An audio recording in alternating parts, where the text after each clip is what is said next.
And now I'd like to call upon someone who has honored the Empire Club of Canada with no less than 3 speeches at this very podium. David Robert Peterson, at the age of 41, became the 20th Premier of Ontario on May 2nd, 1985. Politics are a part of the Peterson family tradition. His father, Clarence, was witness to the signing of the Regina Manifesto in 1933 and later served as a councillor in London, Ontario.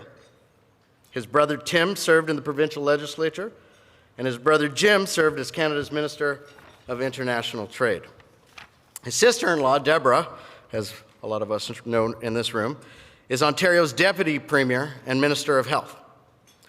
David Peterson is no stranger to environmental causes. Premier Peterson was indeed a pioneer in the global movement to put the environmental agenda on the top of public policy priorities. A little-known fact is that the Peterson government invented the blue box, which has now become a ubiquitous reality in communities across the planet. This has diverted billions of tons of waste from landfills. David Peterson is also someone who has a deep and personal relationship with Northern Ontario. There isn't a coffee shop or a community north of Georgian Bay that David Peterson hasn't been to or has a friend in. He has spent many personal vacations with his family on canoe trips, meandering through Northern Ontario's great rivers and lakes, and is a true friend of the North. Premier Peterson, you will be introducing our guest speaker, who will be talking about one of Ontario's great northern resources and how it impacts our economy. It was at this very podium 26 years ago this month that you famously said, "Our nation has made a rare and constitutional commitment to reducing economic disparities among regions. We must live up to our commitment and spread our prosperity from the Atlantic to the Pacific and to the far north. However," you said, "Ontario's ability to share its wealth depends on our ability to create it." Ladies and gentlemen, it gives me great pleasure to introduce to you the Honourable David Peterson.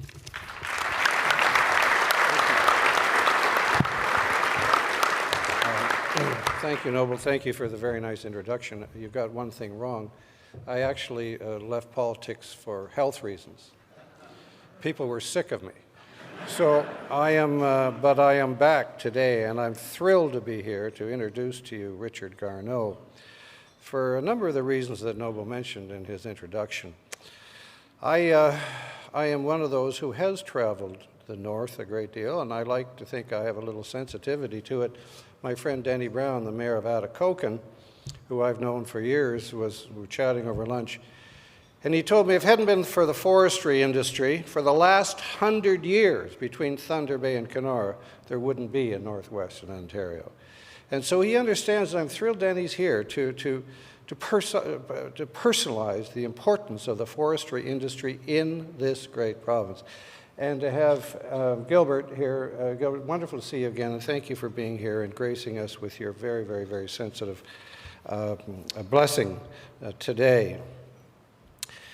I'm going to introduce Richard Garneau, and Richard Garneau became president of Resolute in 2011 after a very distinguished career in the forestry business and other business. He's an expert in finance. And in spite of the fact that he is a chartered accountant, he is shall we say, a child of the forest. He grew up on a farm in Quebec.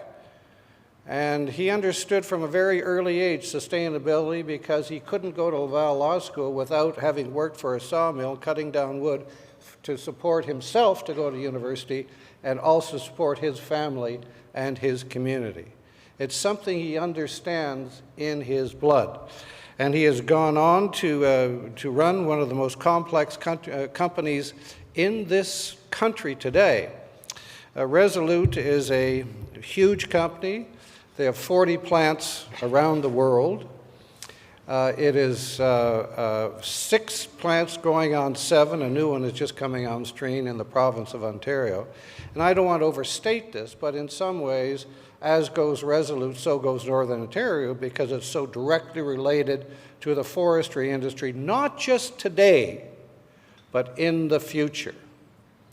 And great foresters, great executives never just look at today, they have to look at the next generation.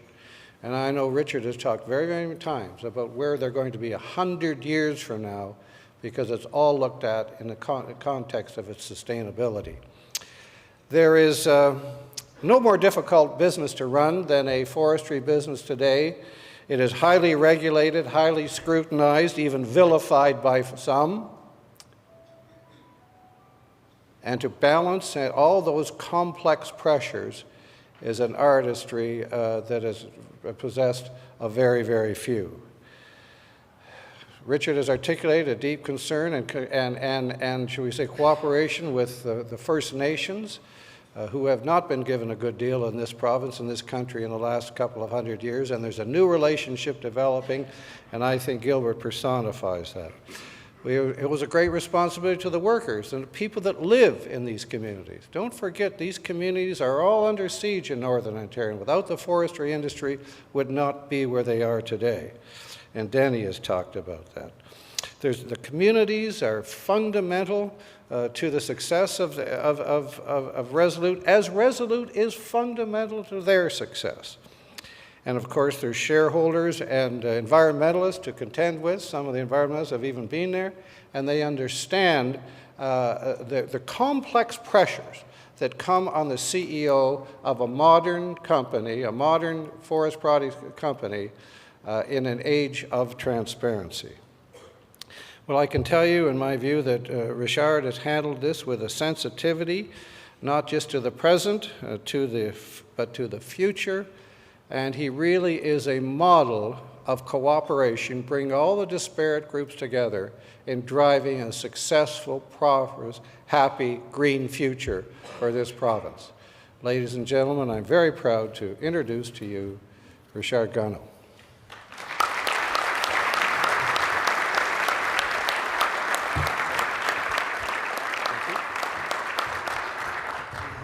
Ladies and gentlemen, I'm pretty sure that you're going to appreciate how difficult it is to speak after the Honorable David Peterson. So let me begin by thanking the Empire Club for the opportunity to talk to you about an industry that has been so much a part of this country's history and its economy, about a company whose roots run almost as deep as the industry itself, and about the challenges of the recent past and our hopes for a long-term corporate future. You know, the past decade has taken a significant toll on our industry. Mills closed and companies disappear, often with dramatic consequences for the communities in which they operated. Over the past 7 years, close to 90,000 jobs were lost across the country, with most of those in northern and rural areas where the loss of good jobs can be particularly tough and where the likelihood of finding equivalent opportunities is very low. A large part of this is because we, as an industry, have gone from our historic position as the supplier to the world to simply being a supplier in the world. And it's a shift that shocked the employees from the shop floor right up to the executive suite. Today, however, the industry has turned the corner, and while we are not yet out of the wood, so to speak, things are looking better. And despite the naysayers, the forest product industry remains important to Canada's economy. Forestry is a $57 billion industry representing 12% of the manufacturing GDP, and directly and indirectly employing almost 600,000 people. And while it may not be the job creator it once was, it can remain a significant employer, a wealth creator, and a source of regional stability. We know that the forest industry provides livelihood for thousands of families, and a viable economic future for communities across the Boreal. In many of these communities, Resolute operations are the anchor of the local economy. According to the Canadian Forest Service, some 200 Canadian boreal communities rely on the forest sector for at least 50% of their income, with another 222 communities depending on the boreal for at least 20% of their income. This proves that there is, after all, life north of the 401. As an industry, we've aggressively worked to expand our export market, in part due to the emergence of a sharper edge and more protectionist stance on lumber by our historic major trading partner, the US, and also in part to the fall-off in demand of our products in this market during the economic downturn, and also technological changes in society. Where the US used to account for over 80% of our total export, and here I'm talking about pulp and paper as well as lumber, our efforts as an industry at selling into Asia in particular means that the US today accounts for just over 60% of our exports. This is also partly due to the declining market in the US, including a decline in housing starts, and indeed the forest sector is now Canada's #1 exporter to China. In 2013, and again, contrary to popular belief, we are also an industry with strong productivity. According to data from the Forest Product Industry of Canada, we have, as an industry, outperformed the Canadian general economy and other sectors here in Canada in terms of labor, capital, and multi-factor productivity growth. We are now an industry that sees innovation as a key part of our future, seeing the forest as more than just trees. We're investing in research and development that helps us stretch the values and the benefit of the trees that we harvest. We are developing new products that allow wood to be used in additional and better ways. And we're partnering also with other industries to pioneer entirely new and innovative products for wood fiber, for everything from auto parts to cosmetic. But perhaps the most important factor in ensuring our future is the industry's overall commitment to sustainable development. Canada's forest product industry is widely recognized as one of the most environmentally friendly in the world. Canadian producers have become global leaders in producing sustainable forest products under strict environmental rules. And the industry has a strong commitment to sustainable forest management. Producers have most of the forest land they manage, and I insist on that, most of the forest land they manage independently certified to one of 3 internationally recognized sustainable forest management certification systems. In a world where only 10% of forests are certified, Canada accounts for over 40% of that total. Since 1990, as an industry, we have invested $9 billion, with a B, $9 billion, in becoming greener, not just green, but even greener. And today, roughly 75% of the paper being used in Canada is recovered. Since 2000, the industry has doubled the amount of recycled paper it uses. As well, integration between pulp and paper and sawmills allows us to optimize the use of the fiber that is harvested. And in other areas, water use is dramatically down. Energy efficiency is dramatically up. And as an industry, we are leaps and bounds ahead of the heavy industrial comparable in terms of improving our environmental footprint. So where does Resolute Forest Product fit in? First, it represents the coming together of some of the great names of the Canadian industry. Abitibi, the Price Company, Garneau, Consolidated Batters, Great Lake Paper, CP Forest, to name just a few. There is a long list. We are a key Canadian player and a global leader in the forest product industry. We produce commercial printing papers and newsprint for a wide range of printing needs, including major publications, the name of which you would immediately recognize.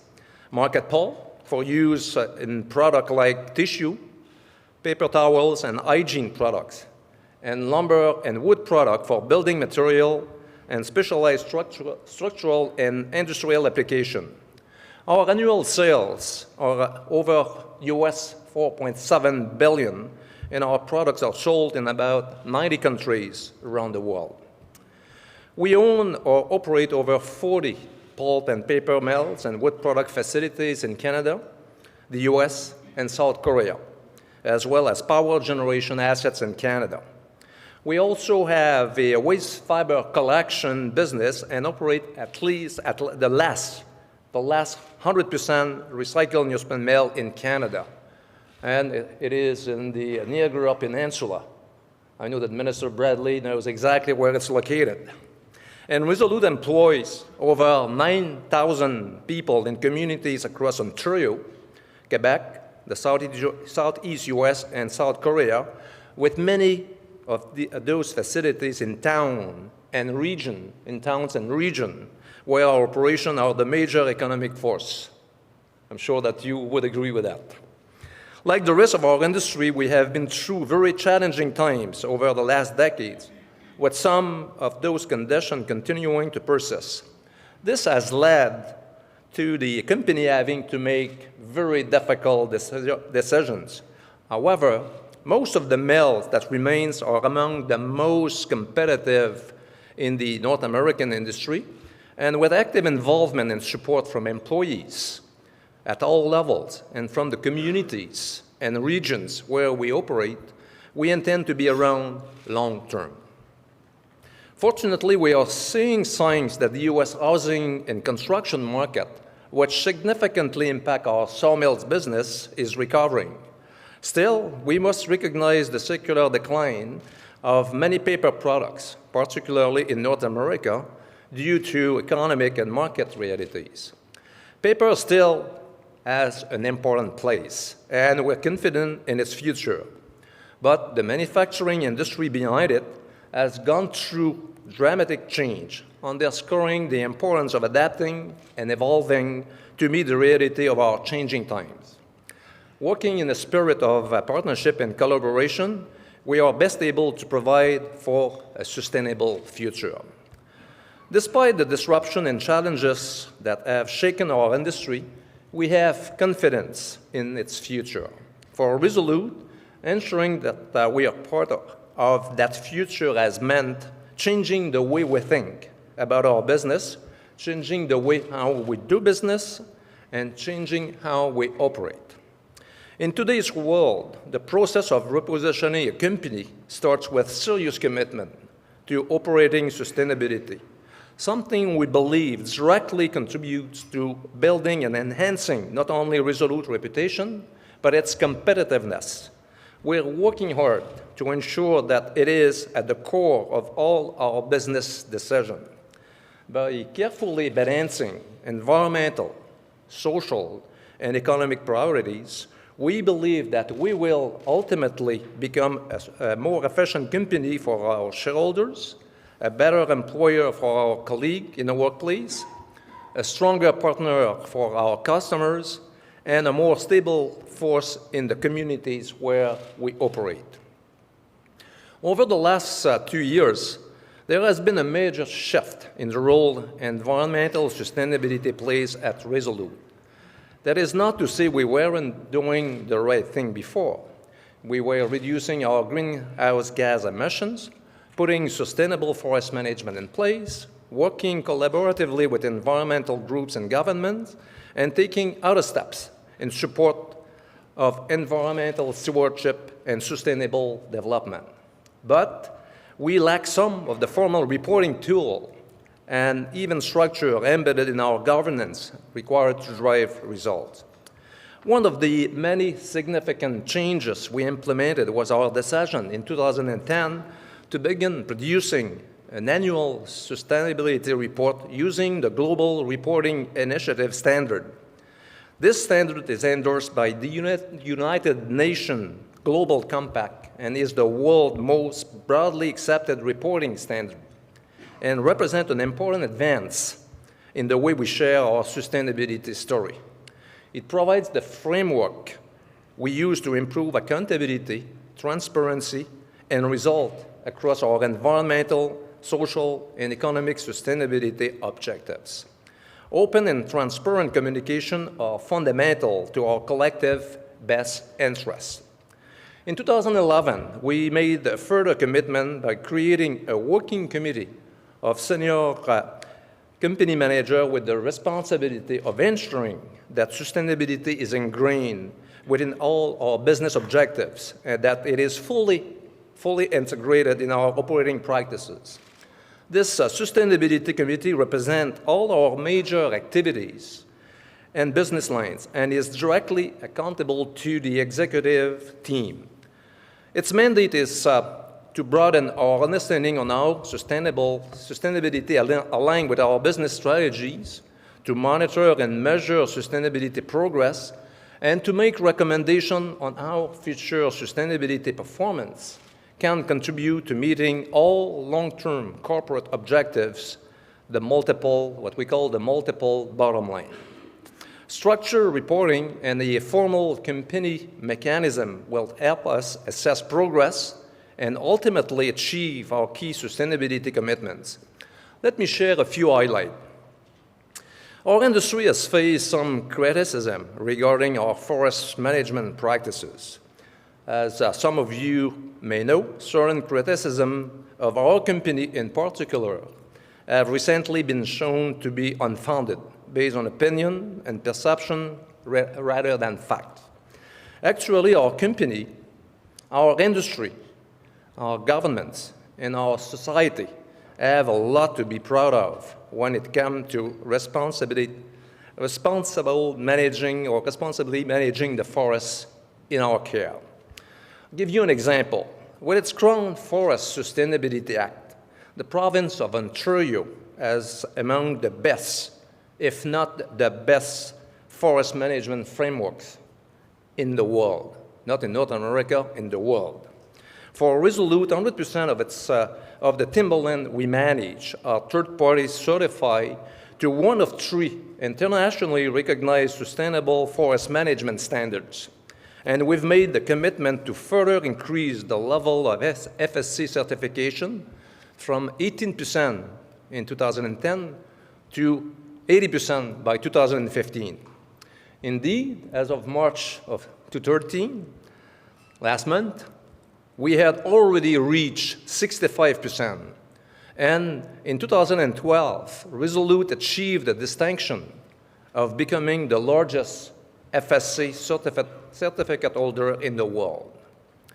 Subject to regular and rigorous third-party audits, these certifications provide independent assurance that our forests are responsibly managed according to standards developed specially for local forest conditions, and they go well beyond current regulatory requirements. The fiber used in our Canadian products originate mainly from the boreal forest, which is among the most carefully managed working forests in the world. In fact, a Yale University study singled out Canada forestry laws and regulation as being among the most stringent in the world. In application, sustainable forest management provides an exceptionally high level of protection to the boreal forest. You may be surprised to know, for example, that less than a quarter of 1%, 0.5%, 0.25% to be precise, of the boreal is affected by harvesting each year. The reality is that more of the boreal forest is lost every year to insects or forest fire than to harvest by man.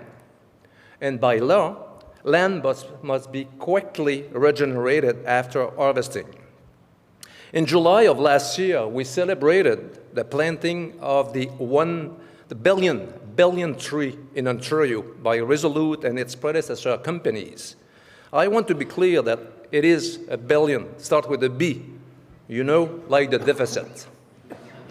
And this number doesn't include the reforestation achieved by things like aerial seeding and natural regeneration. In short, we replace in multiples the tree that we harvest. But responsibly managing the forest isn't only about the fiber and the wood we use. It's also about maintaining the delicate biodiversity in the area in which we operate. We manage woodlands that are home to approximately 90 plants and animal species currently on species at risk or threatened or on the endangered list. So providing protection for forest biodiversity is an important part of all sustainable forest management standards. In this spirit, working with stakeholders, including communities, First Nation, NGOs, and government, Resolute has expanded the network of restricted space in the boreal to protect specific habitat and provide a safe haven for woodland caribou and other species that call the forest home.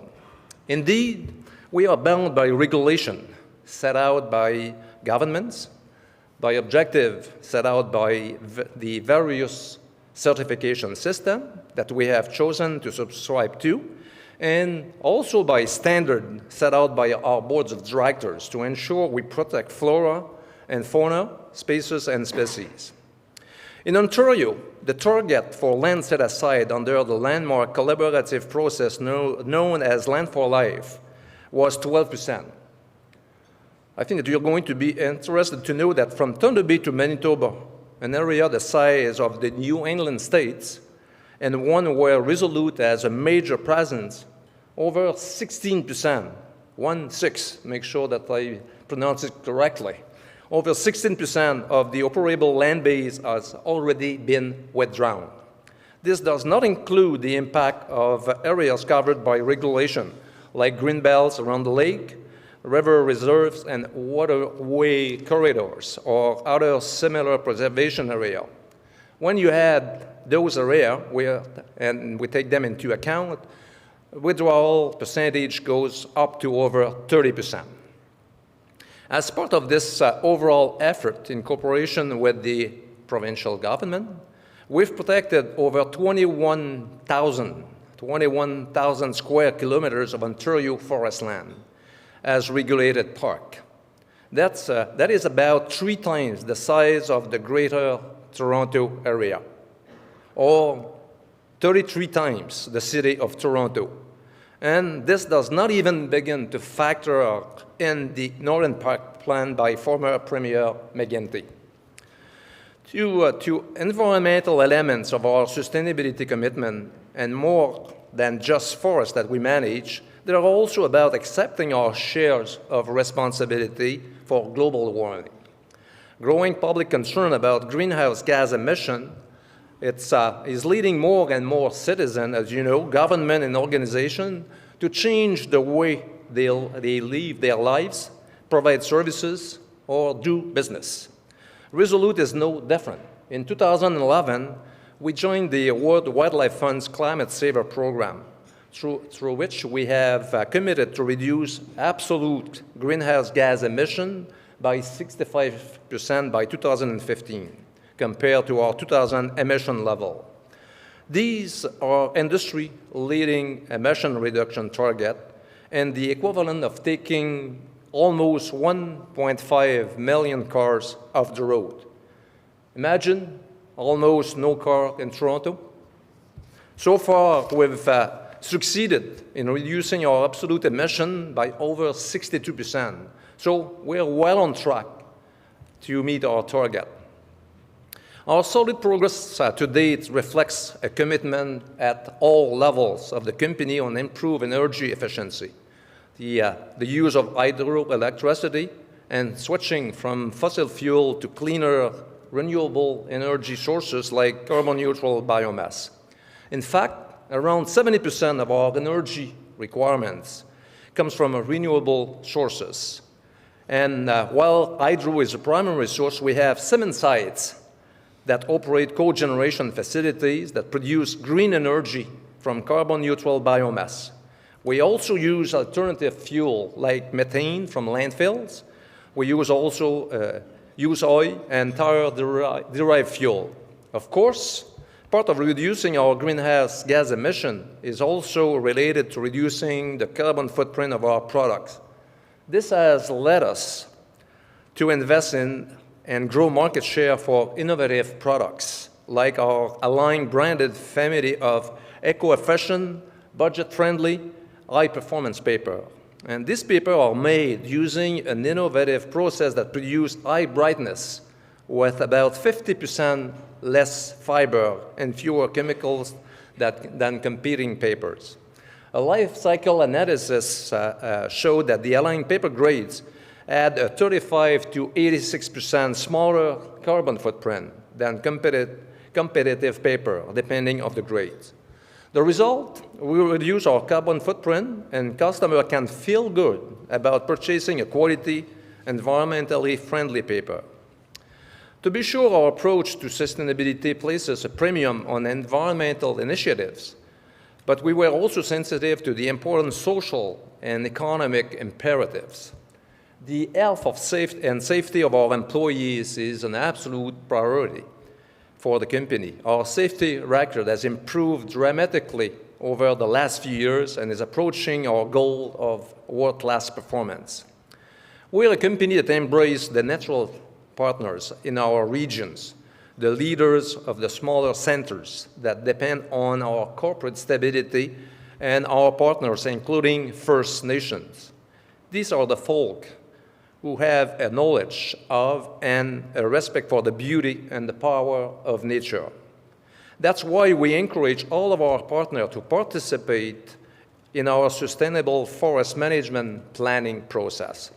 Each operation also has its own ongoing stakeholder outreach program where local general manager, HR manager, and other staff meet formally and informally with local governments, First Nation, business partner, Chamber of Commerce, NGOs, and others.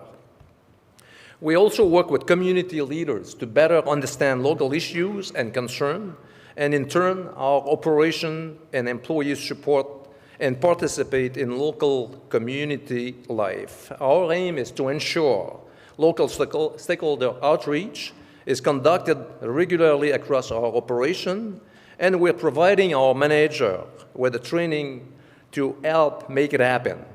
I firmly believe we can expand this activity and build new and stronger links. Constructive engagement will continue to produce mutual benefits.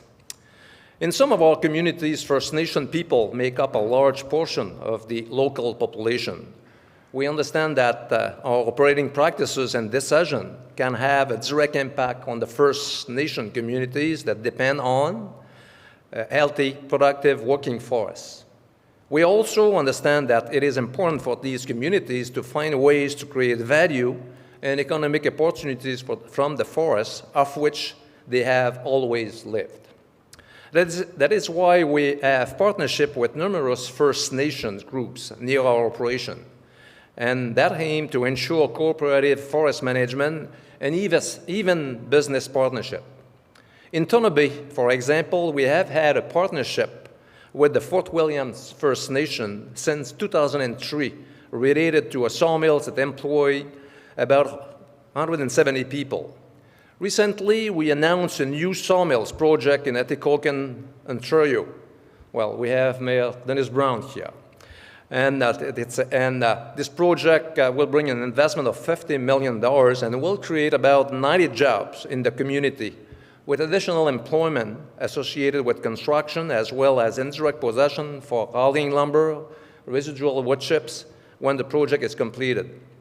I am particularly pleased with the direct involvement of First Nation and the opportunity for shared economic benefit that this represents. I hope I have been able to give you a sense of how the forest product industry is evolving today, and also how it remains an important Canadian industry. It has not only played a key role in this country's past economic development, I can guarantee to you that it has a bright future and still much to contribute to our nation's prosperity. I believe this example I've shared with you represent what is possible when we work together on economic and sustainable initiatives. Simply put, we believe that a strong balance sheet is even stronger when it also benefits our employees and our communities. At Resolute, we believe that only a true commitment to sustainability will secure that bright future. The equation for us is simple.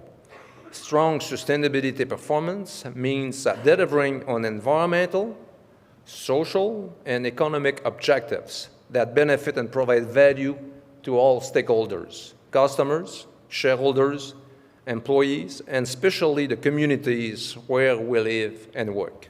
Thank you very much.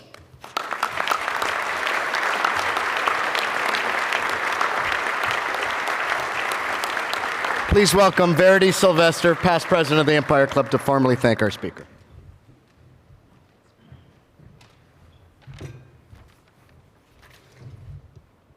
Distinguished guests, fellow members, and guests of the Empire Club of Canada, I have the honor to express our thanks to Richard Garneau for joining us today. There have been some remarkable steps taken by organizations to ensure sustainability. We thank you, Richard, for voicing your commitment to balancing environmental, social, and economic priorities. Thank you, sir.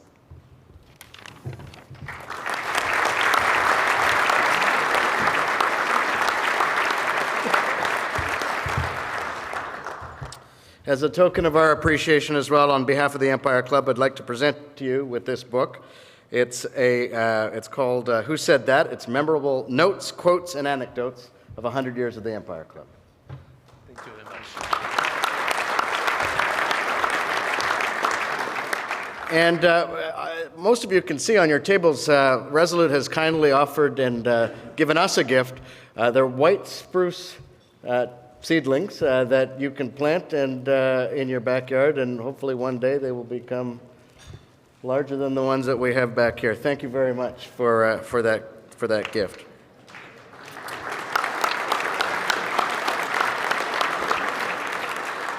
Finally, each one of you should have at your seat a list of upcoming events. I'm pleased to let you know that we have an amazing lineup of guests and speakers. For example, on Monday, April 8th, please join us for the Vertical City panel here at the Royal York Hotel.